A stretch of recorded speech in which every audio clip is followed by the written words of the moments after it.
All right, take myself off mute. We're live. Alafia Mandala, Baby Fahudi, it's your favorite warrior, Blak Pantha, back in the building. We're gonna get into this topic today. Happy New Year to everybody. Give me a second while I invite some people to the chat.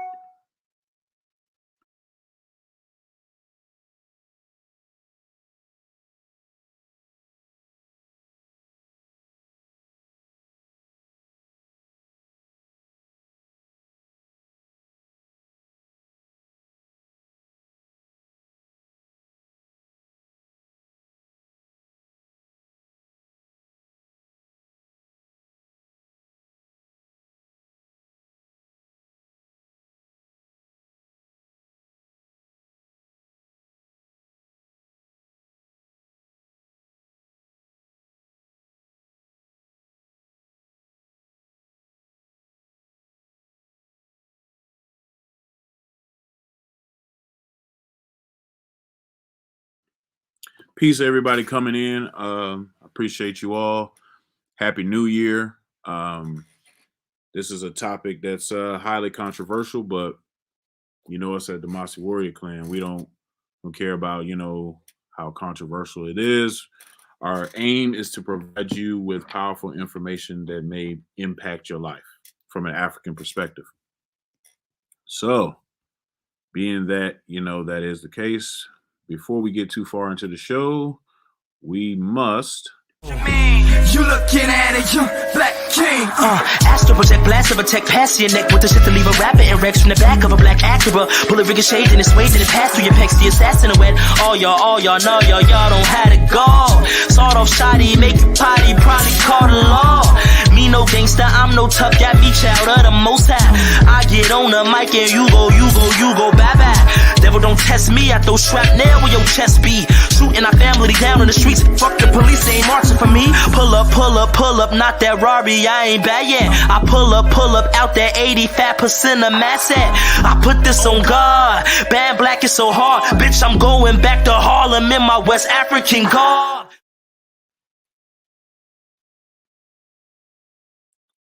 And shouts out to brother Fortune Balesi, 93 Averites for the song. Get his EP Fireproof. Available on all streaming platforms. Just put in Fireproof EP and you will see the brother 93 Averites, aka Fortune favorite, aka Fortune Balesi. I'm rocking the old school Mossi t-shirts today. Brother Nahisi designed these. Has a prophecy on the back, the Mossi prophecy on the back that says, when for the first white man enters your civilization, that civilization begins to die. That is from the Mossi Empire. That was their prophecy. So we honor them by putting that on some of our shirts. Peace, Sister Tiaka. Hope I said that right. Peace to everybody in the chat. So without further ado, let's get into the presentation. It's not going to be long. It's going to be quite short, but packed with information. So, human sacrifice from an Ògún perspective. Let's get it. Before we get into all of the idiosyncrasies of this phenomenon, which led to human sacrifice, we have to talk about the War of Arah. And most people, even practitioners, probably have never heard of the War of Arah. Or you've heard about it in spurts, but you didn't really know what they were saying. So the War of Arah is a war that takes place, in Nigeria between several tribes, but the main two players are the Nupe people, which are also Nigerians, and Yoruba tribes like Oyo, Ile Ife, and Iketi. Now, these are all their separate countries today, and in Yoruba land, even separate kingdoms. When you talk about Oyo and Ile-Ife, and even later on with Ilesha and stuff like that. But these are the people that were having trouble with the Nupe. So the Nupe also have their own what we call Kimoyo, or their own spiritual system. But sometime during the Islamic slave trade, they convert to Islam. When they converted to Islam, they started to do slave raids in Nigeria. They used horses. Horses were basically their power mechanism, because nobody was using horses in that manner in warfare at that time. So they used horses to conduct their slave raids. Now, they got the horses from the Hausa, which are also people that converted to Islam during that period. So we have an Islamic, friendship, partnership between the Hausa and the Nupe. So there's another tribe called the Kanuri, which also provided horses to the Nupe. So the Nupe used these horses for power and slave raids. This was the first time that after wars or conflicts, people were taken as slaves and given to another people. And that was the main aim of the war. Like, it wasn't for power, it wasn't for expansion, it wasn't for, getting a place to pay tribute to you. It was strictly for slaves. And the Nupe people started that with collaboration from the Hausa and the Kanuri people. This was around the 15th century. So they have gone all this time, and not engaging in this. But then one day, because and historians say because of their conversion to Islam, their basically their rules started to change. And this is one of the main rules. You got to understand that prior to the transatlantic slave trade, the Islamic slave trade, or what's known as the Arab slave trade, lasted for 1,300 years in Africa. So they're coming in at the tail end of it, being converted, and now adopting the ways of their Arab, knock that over, for their Arab buddies, so to speak, at this time. So unfortunately, this is something that started to happen. In regards to the horses, I can't stress enough how much the horses played a big part in this war, because when you had horses, you had an advantage. So, like for today, imagine if you're fighting a people and they don't have any cars. The horses were the cars of that day. So, as far as battle action and military movement, the Nupe had the advantage over the Yoruba tribes. So several battles were fought where the Nupe won strictly off their military force of the horses. So after a while, Ile-Ife, Oyo, Iketi, they're like, man, we cannot beat these guys with these horses. What can we do to shift the balance of power? So I'll tell you what they did. They basically found other people that had horses, and I'm going to read to you from this book called The Yoruba, The New History by Akinwumi Ogundiran.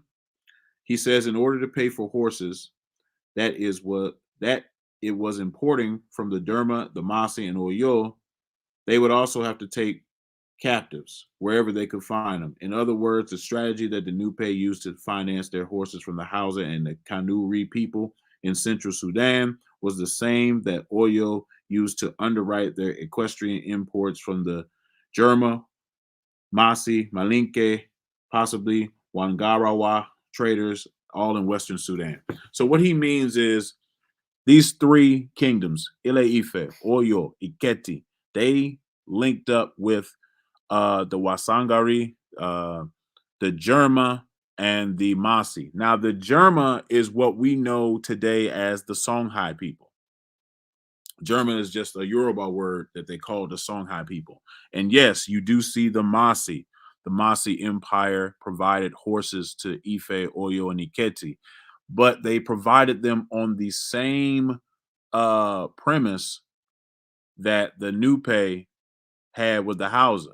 So when these prisoners of war that would come of the battle, they had to provide those prisoners to the Masi, to the Jerma, also known as the Songhai, to the Wasangari, and to the Wangarawa.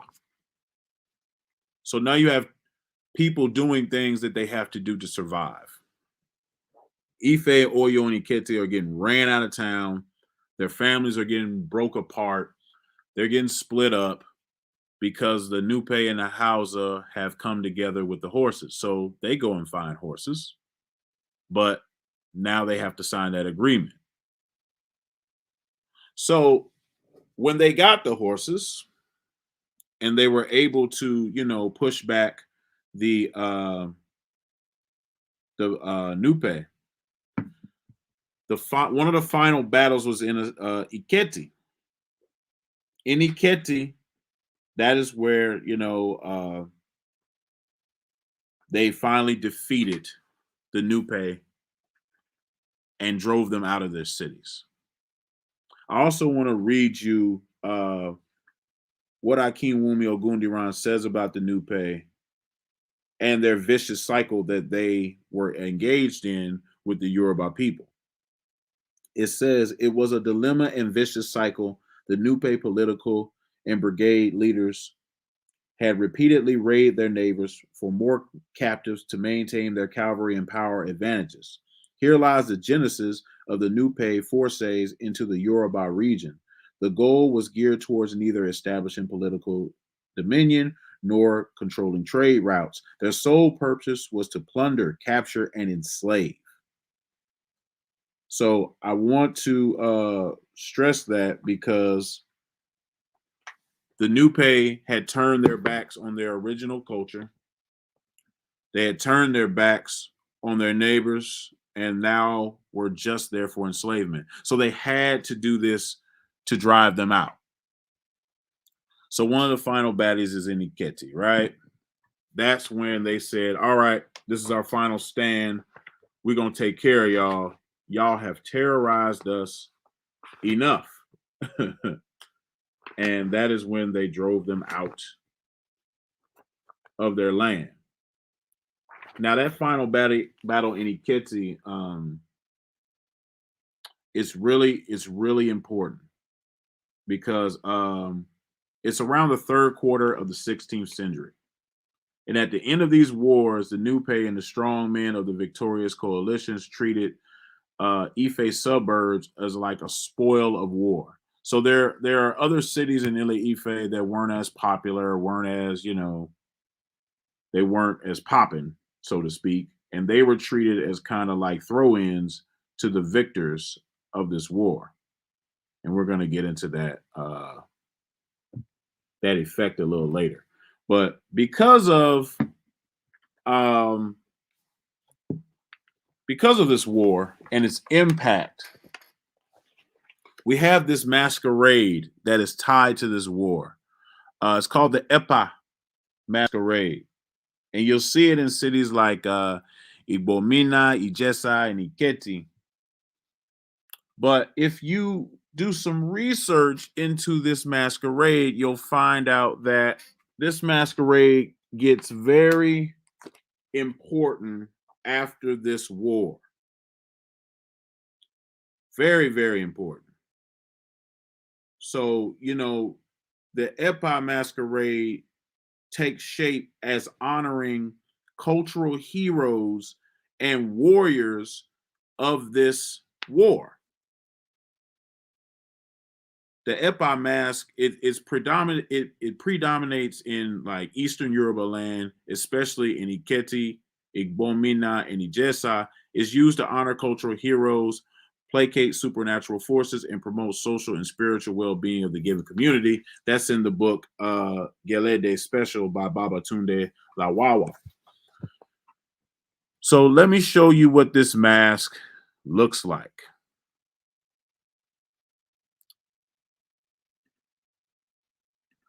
Let me show you what this masquerade actually looks like.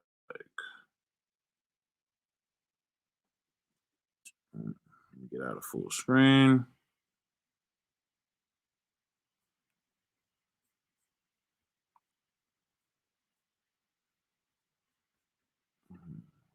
One second. There we go.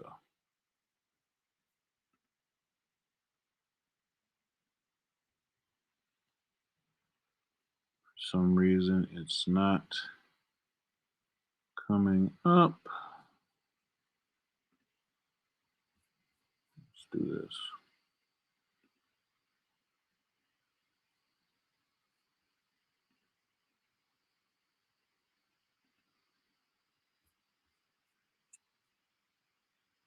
The Epa masquerade is different from Egungun, is different from Gelede, is different from any other masquerade that you've seen. So let me go back to sharing my screen on this particular masquerade. Okay, so this is the Epa masquerade right here. So this masquerade, as you can see, it has a horse on it. This is the importance of the horse during this war, right? You see it has its blade. You know, these are warriors mounting their horse, going into battle against the Nupe. So this is an example of how real history is incorporated into mythology. The Epa masquerade is something that is, you know, brought out for the spiritual well-being of the community, but it has a real root in this war. And masquerades wear this is like a helmet mask. They wear this mask. And if they happen to trip or fall with this mask, it's bad omens throughout the year. And you can see this. This is heavy.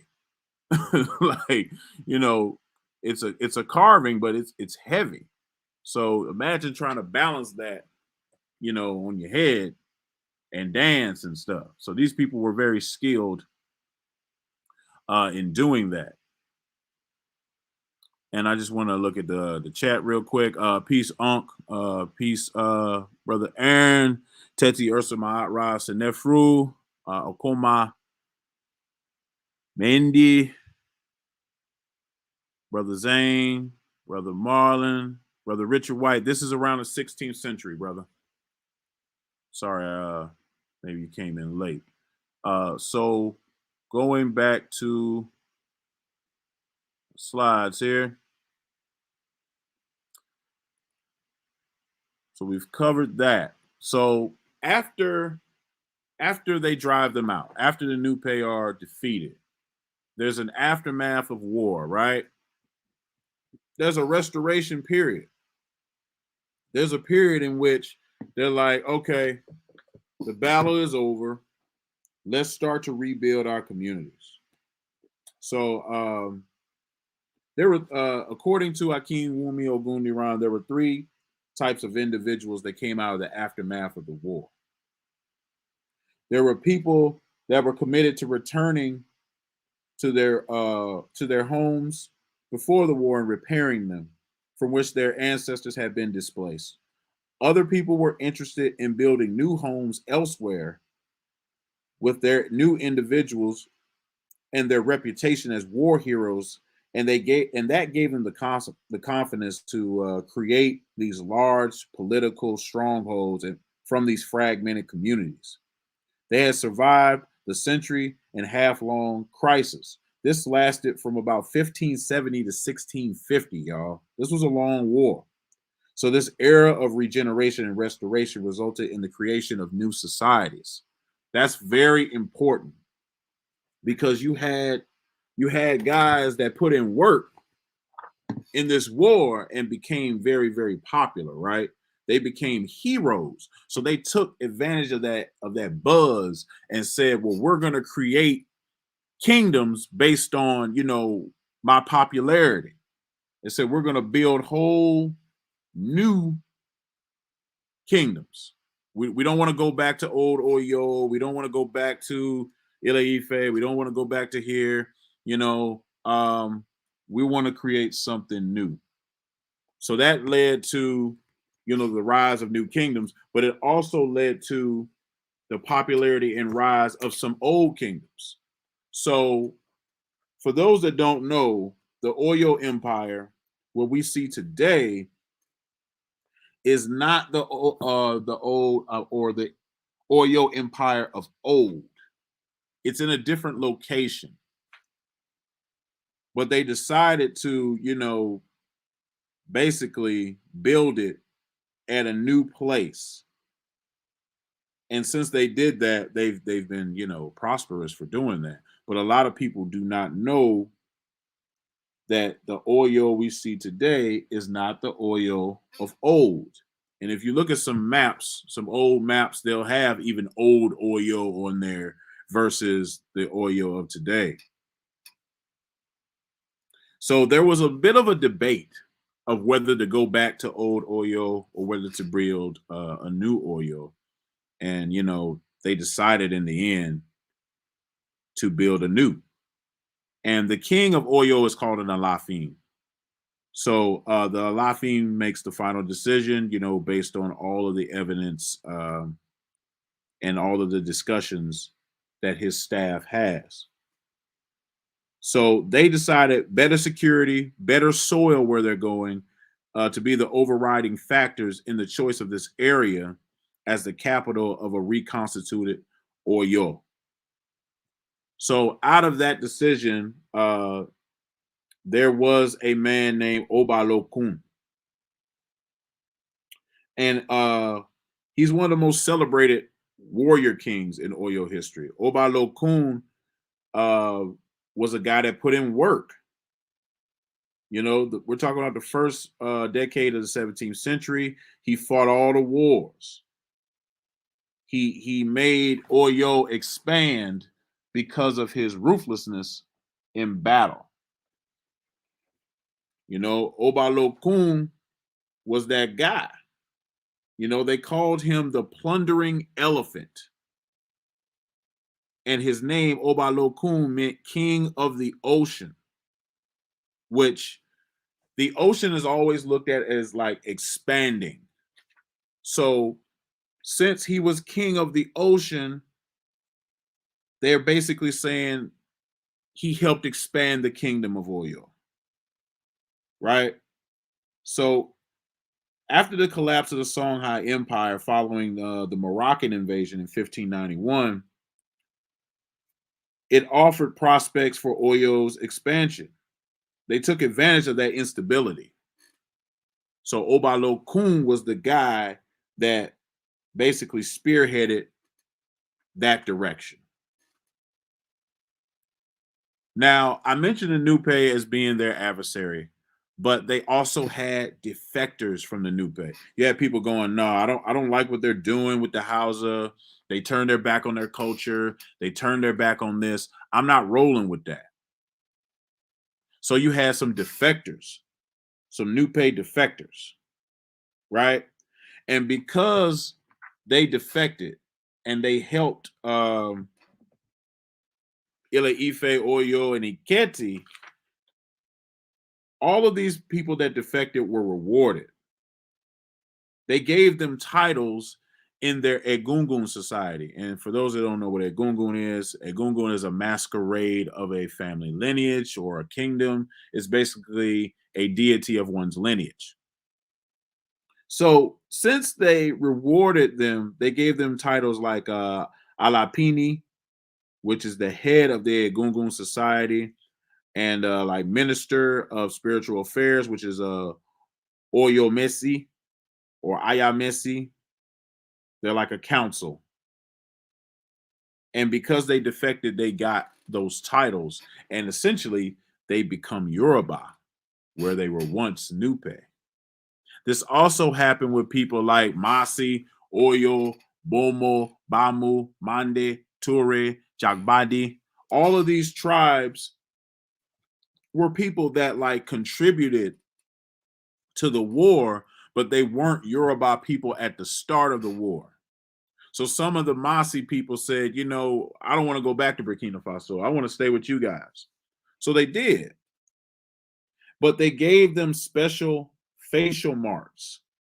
And these facial marks over time become the names of the people. So they gave them these special facial marks to signify that they came from, you know, another place, but they helped us during the war.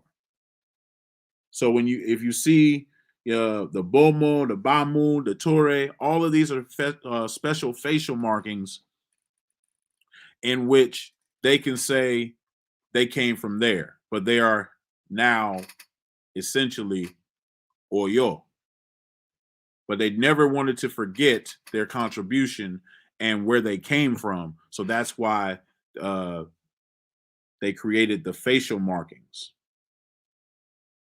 So you have the rise of the warrior kings, right? Warrior kings say we taking over. We making our own stuff. We don't really want to go back to being under anybody, or you know, we're not with that, right? So they started to want to expand in territory. That's what they want to do. Like in Upper Oshun, Igboma, Ijesa, you had people, there was a man named Owa Lucy or Owa Luce. He wanted to expand in territory. But there was another man named Obarabara. Obarabara and Oluche were related. So first you have Obarabara, and then you have Owaluche, who comes later, which is his son. They carry out their military interests,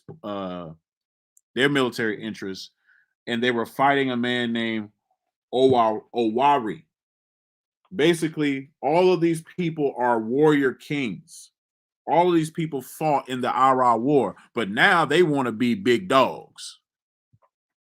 They want to be the quote unquote alpha males. They want to be the man, the king. So they fight it out. They fight it out hard, you know. And because of their military prowess, even praise poetry was named for them. So Owari has one, and it says, Owari, the hard rock. He that ordered palm wine should be brought for him. Yet he was holding an iron sword. The invincible man who killed the people of Arah and spared only 20. He killed the people of Igedi Apa and spared only 30. He killed all but 3 in Erinmo. Owari, the dangerous roadside cobra. That man chased helter-skelter. Fear, the hard rock. So this couple of things from this Oriki. We know that he fought in the Awa War. We know that he was one of those warriors, and he was a powerful man that people feared. They compared him to a venomous snake. They compared him, you know, to having an iron sword. What you might not have picked up on by now, that all of these warrior kings have taken Ògún as their patron deity, which is why they're referring to them as with the iron sword and the plunderer, and they've taken Ògún as their deity. Even some took Ògún names. So basically, you have warrior kings that come out of the, you know, the War of Arah that are fighting for control and power. Eventually, Owari wins this war with the help of Oyo. Because prior to that, Obarabara and Owalusi were beating him, but Owari gets help from Oyo and wins that battle. So, out of that, Ilesha, a kingdom that wasn't a kingdom before the war, comes out. That is a kingdom that was not a kingdom before the Arah War, but because of the warrior kings and their conflicts and their battles, Ilesha becomes a kingdom. And Ilesha is big in the Epa masquerade because they're telling the story of their history of how they came to be with that masquerade. So I know what y'all are wondering. Blak Pantha, that's cool and all, but what happened to those Nupe guys? And how does that go with human sacrifice? Well, I will tell you how it all comes together. Okay, so I mentioned that all of these warrior kings, they took Ògún as their patron deity, right? And that plays a huge role in what they did with the Nupe that they did not kill or did not die in battle. So there are a couple of different what they call ijala, which is basically poetry for the entertainment of Ògún during festivals. Hunters use this, things like that, right? When I was reading this book, I actually knew both of these ijala that are in here, but one of them had two other verses I had never heard, right? So the one that I never heard, I'm going to read it in English. It's talking about 7 types of Ògún that are used, basically the sacrifices they take. So it says, the Ògún that I am aware of are 7 in number. Ògún of Alara, who takes the sacrifice of a big dog. The Ògún of Onire, who takes the sacrifice of a ram. The Ògún of Ikole, who takes the sacrifice of a snail. The Ògún of Ibona, who takes roasted yam. The Ògún of Ikirun, who takes the ram's horns. The woodcarver's Ògún, who eats the tortoise. I was familiar with most of those until these last 2 lines. So I want you to pay attention to these last 2 lines. The Ògún sacrifice performed for war victories in honor of warriors takes place outside of the city walls. If it does not accept tapa for sacrifice, it will take aboki or uku uku or kimbri for sacrifice. Tapa is a Yoruba word for Nupe, and aboki is a Yoruba word for Hausa. And the rest of these words, uku or kimbri, they're talking about the Kamuri people as well. So let's back up. The Nupe, the Hausa, the Kanuri, these are all people they fought in the wars, and they're explicitly saying in this Oriki they offered these people to Ògún. They killed these people, and they fed them to their Ògún shrines. This is what they did. They took them out and fed them to their Ògún shrines. All right? That's exactly what happened. They're telling you in their praise poetry that if Ògún does not accept the Nupe, he will accept the Hausa or the Kanuri. That's what they're telling you. They're not hiding it. They're not hiding what happened to these people. They killed them. They sacrificed them to Ògún. Now, the thing about this human sacrifice, I want to read you an archaeological discovery by Chief Emmanuel Orishaumi Ibokun. He says, the frontal wall of the temple of Abokun Obarabara Oluku Esin, remember that was one of the warrior kings, This temple still stands today and bears the remains of those enemies supposedly from the early wars of conquest. He's talking about the War of Arah. I counted more than 42 human skulls and several detached arms, hand bones, radius, ulna, humerus, carpal, phalanges in the wall when I conducted research there in the 1990s. Now, Oguniran, Akinwumi Oguniran, the other archaeologist, the one who wrote this book, says, however, this is a wall of skeleton pales in comparison to the one I found at Elisha. Remember, Elisha is the new kingdom that came at the result of the war. This was constructed as a part of a defensive wall in the 17th and 18th century. The mid-19th century observers estimate the outer ditch of the wall's city's defense complex to be about 20 feet deep and 10 feet wide, and the walls and embankments about 18 feet high and 6 feet thick. In addition, David Hinderer reports in 1857 that he had observed hundreds of human skulls that were inserted into these walls, all of which, according to the informants, were war captives. David Hinder reports of his tour in Elisha, 1857. Now, for those of you that's seen the movie 300, remember that part where he came, where the enslaver came, and he saw all of his men in the walls. Remember that part? Isn't that just what I just read? They put these people in the walls, severed their heads, scattered their bodies, their fingers, their arms, everything.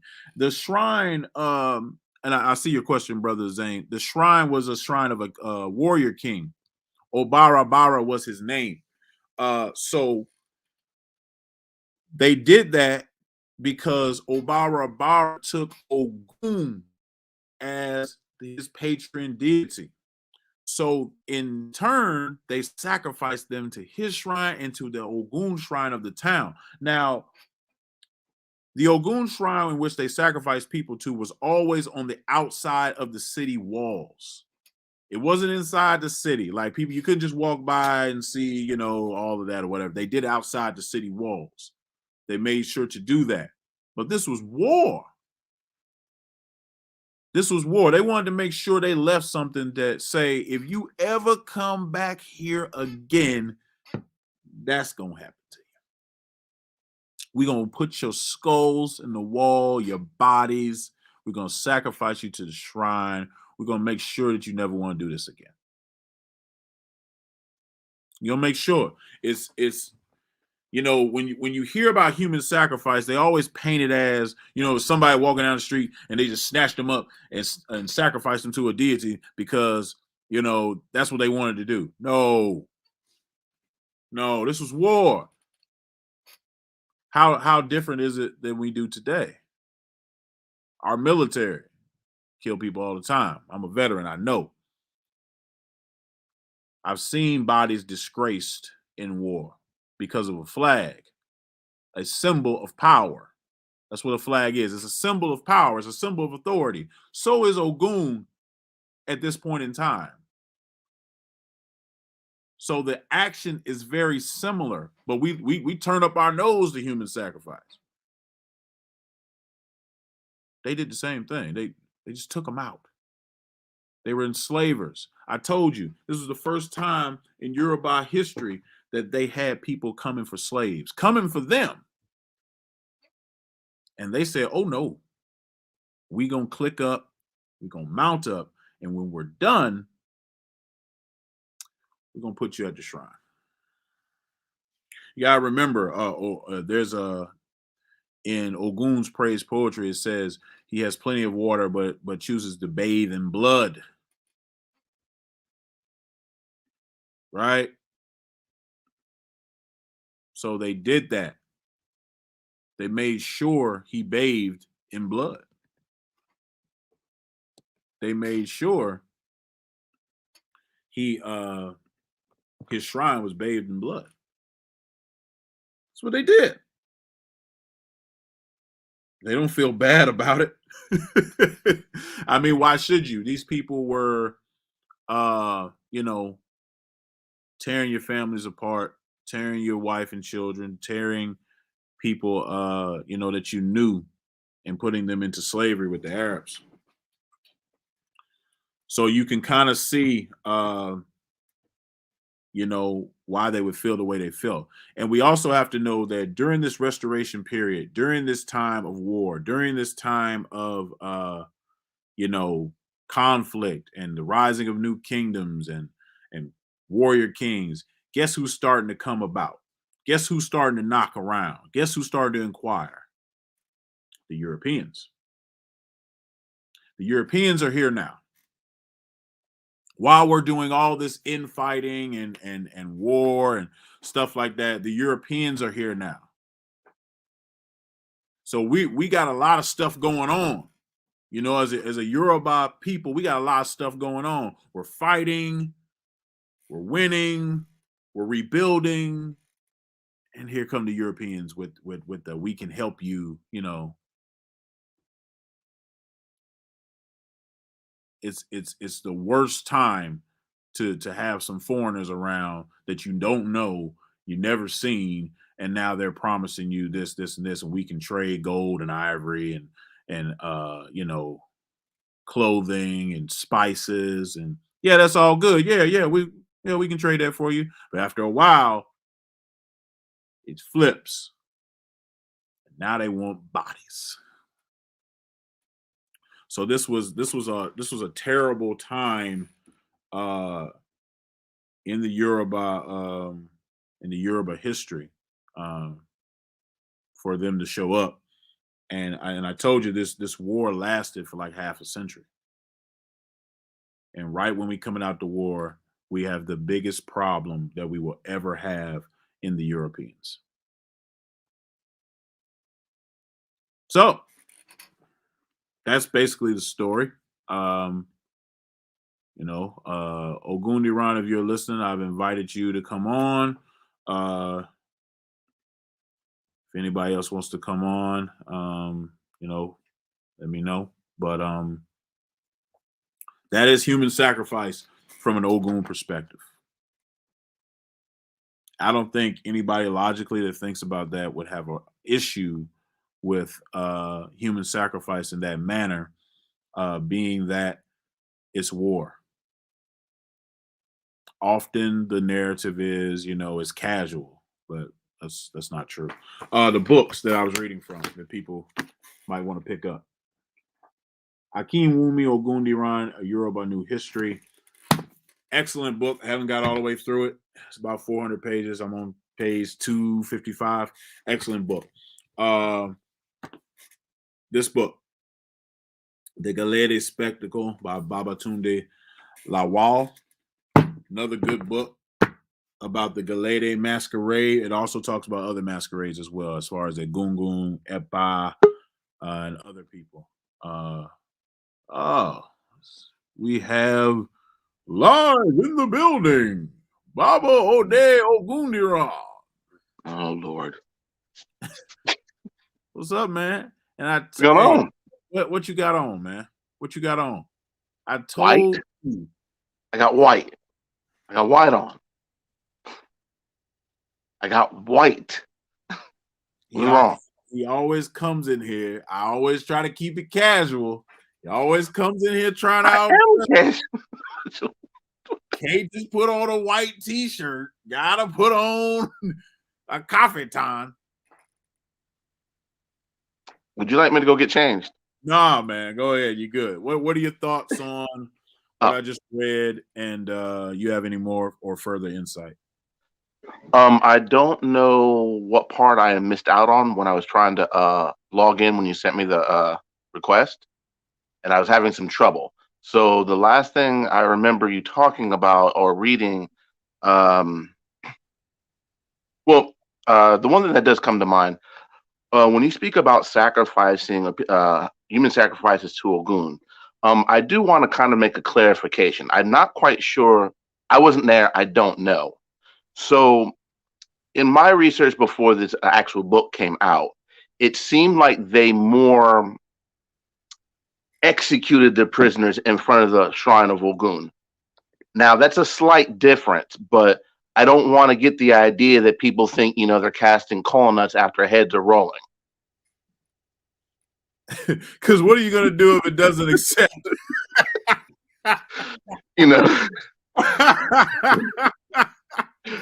So, like I said, I wasn't there, but I think it's more they were executed, more than the put up as sacrifice. But I can get where the two might be interchangeable in this particular instance. Yeah. I just don't want them to think, hey, we're out here casting coconuts, rogue boat, it's just, yeah.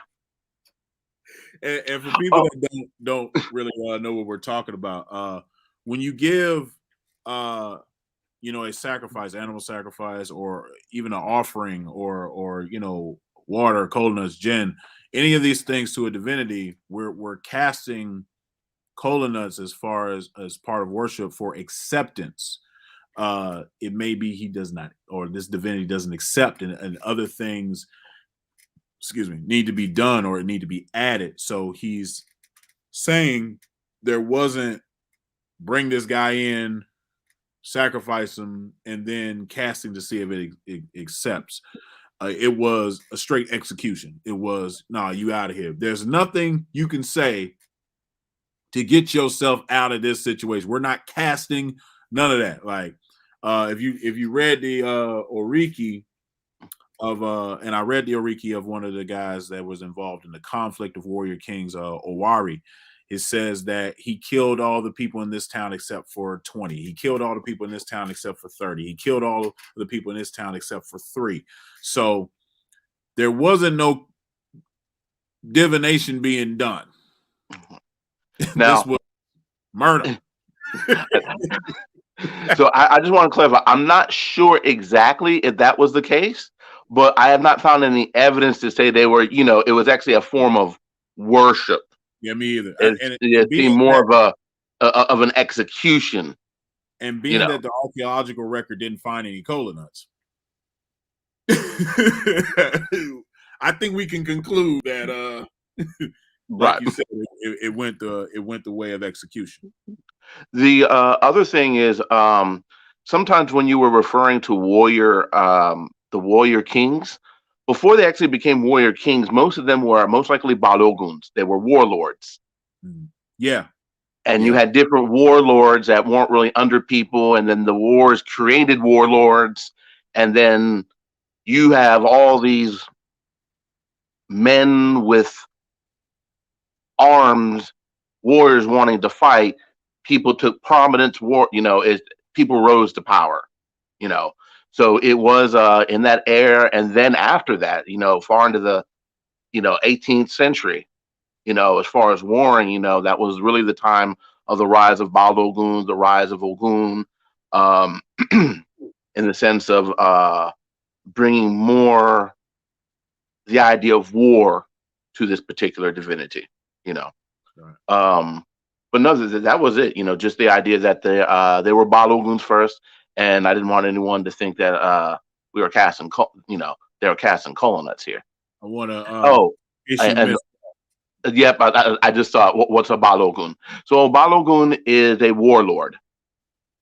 It normally comprised of about 50 men. Could probably make you a Balogun, and more. So a lot of these Baloguns through history became warlords, formed cities. These cities became towns, became kingdoms. So yeah, that's all throughout Yoruba history from the time you're talking about, and even through later centuries. Yes, absolutely. So yeah, that's important, because I forgot to mention that Ògún before this seems to be a patron of justice. He seems to be a patron of iron. He seems to be a patron of creation, through blacksmithing and stuff. But the war aspect more gets attached to him after this war of Arah, in which the warrior kings took him as a patron deity for their conquests, their battles, their things of that nature. So we start to see the more war aspect of him because of this war with the Nupe. and that is something that is very important because he gains his prestige. You know, what we know Ògún for today, as far as the war aspect, really comes out of this war and the aftermath of this war, in which the kings chose him as the guy they wanted to represent, and that propelled him to the forefront to where you know, we talk about Ògún in everything now. You know, so he definitely gained power, so to speak, because of this conflict and the aftermath that followed. One more thing, just to don't confuse war with hunting. Absolutely. Because, but though there are certain places where Ògún was just thought of as ironworking, blacksmithing in some areas, but in other areas the hunting was still attached to Ògún, just not the war. Right. No, and it's probably because they weren't warring like that. Yeah, who you gonna war? You gotta have somebody to fight. You know, and the idea of what they were fighting over this time was probably much different than a lot of the stuff they fought over, you know, and past. You know, even the idea of warfare changed. Right. They probably saw the enslavement aspect as a serious injustice. So that also plays into Ògún's nature as being one for justice, for righting wrongs, you know, lying and stuff, and so on and so forth. So there's no mystery to me why they attach themselves to Ògún. Right. But it's just it's very interesting because what some people don't know is after certain things happen in history, stories are made that kind of retrofits that deity to a situation in antiquity. And what I mean by that is Ògún becomes such a powerful force and associated with the royalty of you know, these kings, that he now becomes a king in Ile Ife's history. You know, when prior to that, you don't hear that narrative. But now, oh no, we got to put him here because without Ògún, man, I don't know what would have happened. Well, there's one thing that group is known for: its narrative changes. Absolutely. So, you know, Ògún's very important part. I spelled that for you in the chat, brother Zane. So, this war. Go ahead. The Ògún in Balogun is not Ògún. It's not the same as the divinity. Right. So Ògún, midtone, means war, and that's what that name is derived from. Right. Not Ògún, the divinity, which that name is not derived from, but is associated with. And you can see the pun in the name itself. So let me just type that in the chat. This is a lesson in language here, real quick. So this war, right? That word spelled that way would be war. But this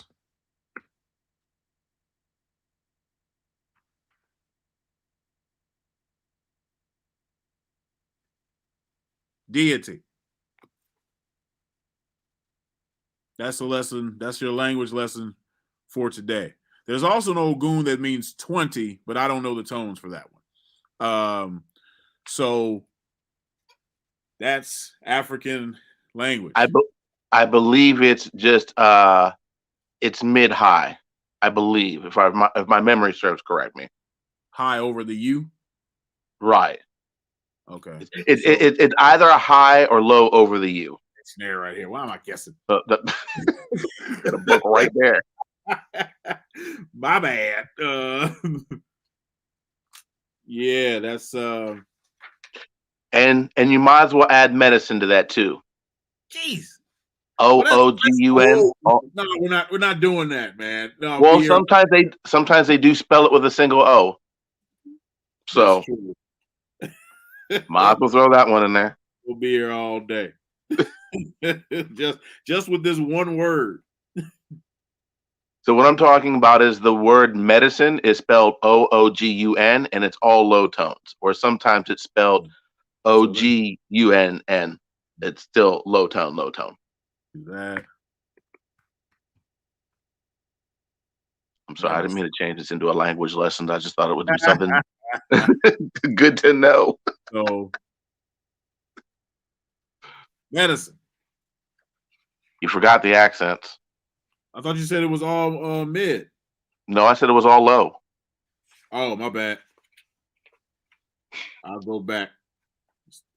I forget this dictionary does one dot and then it does another one just for Well, it's a different letter. Yeah, it is. I know. Yeah, you're right. It is. So this would be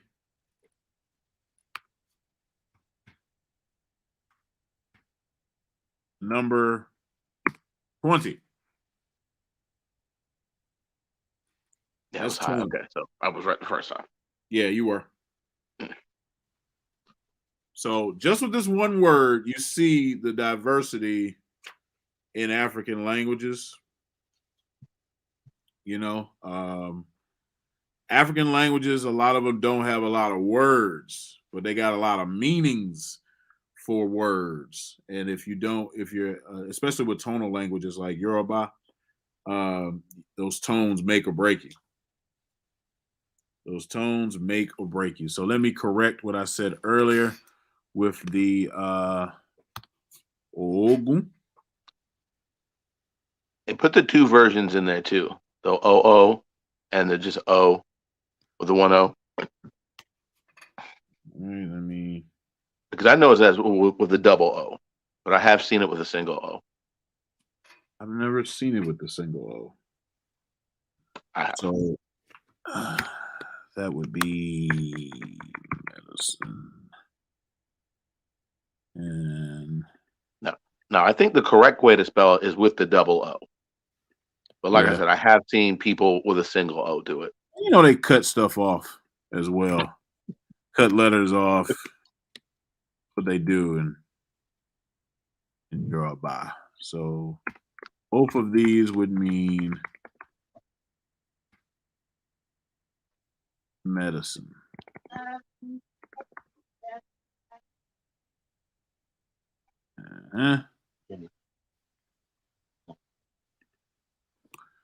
Yep. So both of those would mean medicine. Ògún. Yeah. So, yeah, that's your language lesson for today. Just with this one word, we got what? 1, 2, 3, 4 meanings.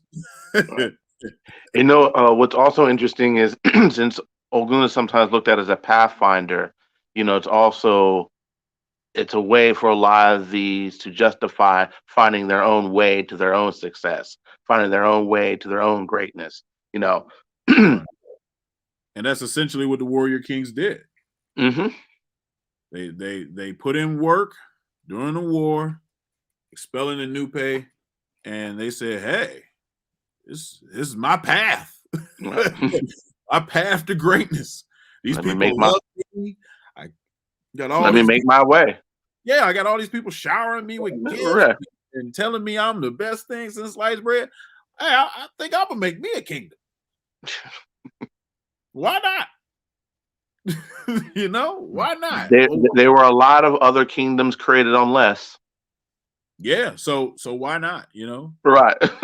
So you know, there's even a town of Arah to this day that's named after the War of Arah.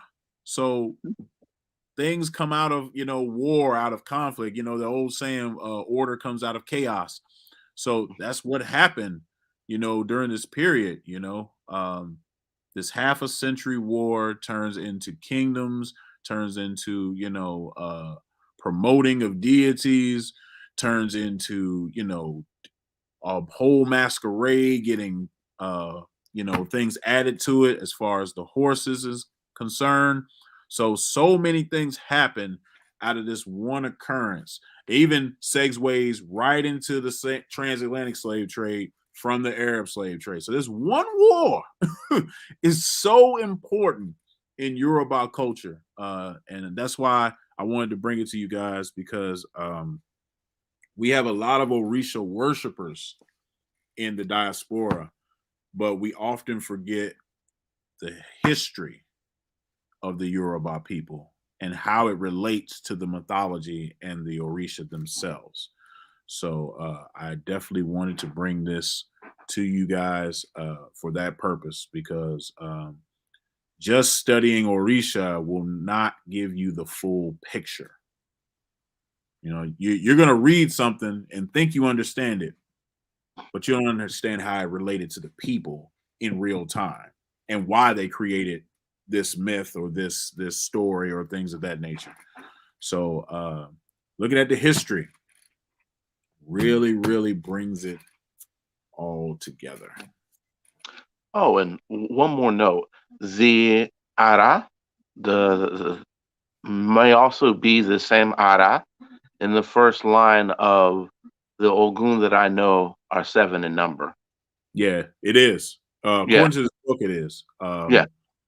And for those that don't know, what we're talking about, that's what I was reading from earlier when I was talking about the Ògún I know are 7 in number. And it talks about the Ògún of Arah. Arah is the king of Arah, and it talks about him taking a big dog for sacrifice. So it's even in Ògún's literature that, another way you could say that is the king the king of Arah's Ògún takes and accepts a large dog. Yeah. Big dog. Big dog. And I think, if I remember, if my memory serves me correctly, though it's not mentioned in there or in those sets, these offerings are in addition to another dog. Oh, so 2 dogs. Yeah. But if you look at the next line, one of them takes a ram, but I think that ram is an addition to a dog. Mm-hmm. Takes roasted yams is also to an addition to that dog. Addition. We Right. add on here. Right. Oh, exactly. Wow, that's crazy. Yeah. While we here, y'all, make sure y'all like, share, support the channel.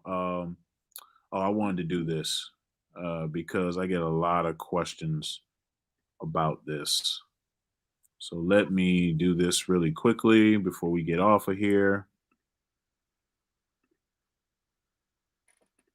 Okay, because people ask me all the time, Panther, where's your stuff? Where can I support you? Blah, blah, blah, blah, blah, blah, blah. This is my link tree. It is in the description of this video. This video will probably pop up. This is a video I did about Iwa Ray Ray and why we can't build a nation without it.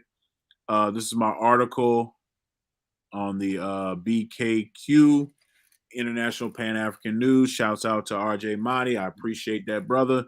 This is the mini documentary done on me. This is our publishing company, Same Tree, Different Branch. This is my TikTok, my article in Voyage ATL magazine.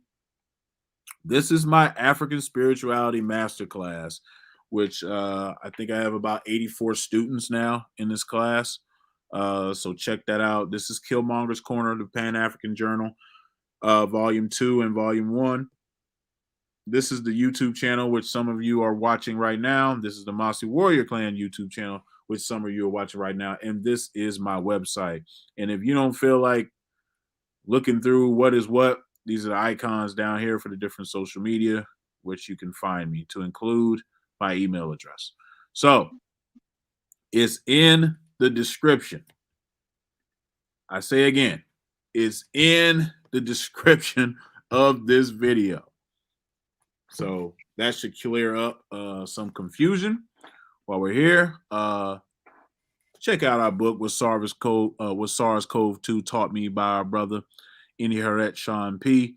If you have any questions about the coronavirus, how it moves, how it works, and the whole thing, we've done the research. We've done the research from many sources, and we've produced this book for the community. So check that out. Also, we are proponents of the new Independent African Academy. So you can go to Family Connect Apparel and check out all of our clothing.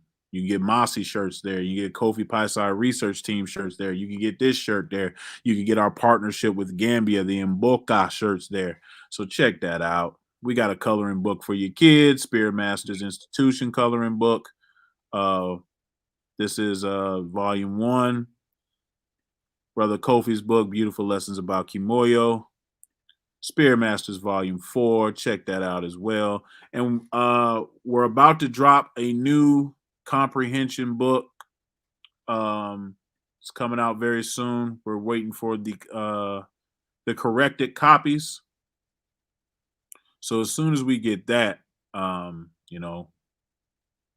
we'll be shipping that out. I appreciate you all for coming out and watching and everything like that. Brother Ògún, Baba Ode, do you have anything to close us out?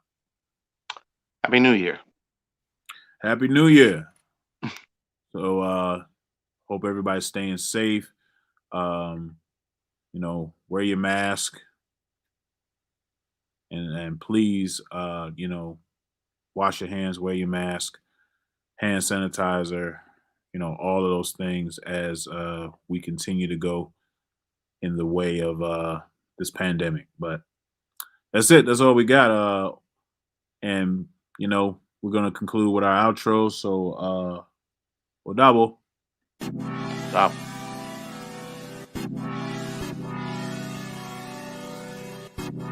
I don't want to be